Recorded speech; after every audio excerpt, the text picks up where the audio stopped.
Кедендік декларациялау Қазақстан Республикасынан тыс жерлерде тауарларды сатып алатын не сататын кәсіпкерлер қызметінің ажырамас бөлігі.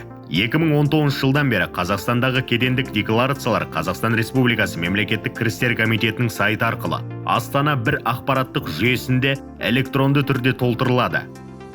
Міндетті декларациялауға бір кедендік рәсімге орналастырылған тауарлар, халықаралық тасымалдаумен айналысатын көлік құралдары, баламасы 10 мың ақш долларынан асатын қолма-қол шетел және ұлттық валюта жатады.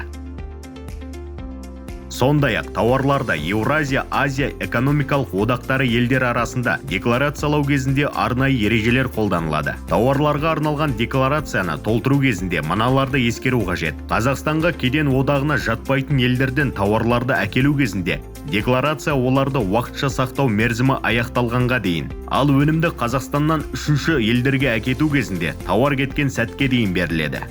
Бір декларацияда бір кедендік рәсіммен орналастырылатын бір тауар партиясындағы тауарлар туралы мәліметтер беріледі. Бір тауар партиясындағы, бірақ әртүрлі кедендік рәсімдерге мәлімделген тауарлар жеке декларациялармен берілуге тиіс. Бір жіктеу кодына жатқызылған, бір елден немесе бір экономикалық одақтың аумағынан шығарылатын бір атаудағы тауарлар бір тауар ретінде декларацияланады.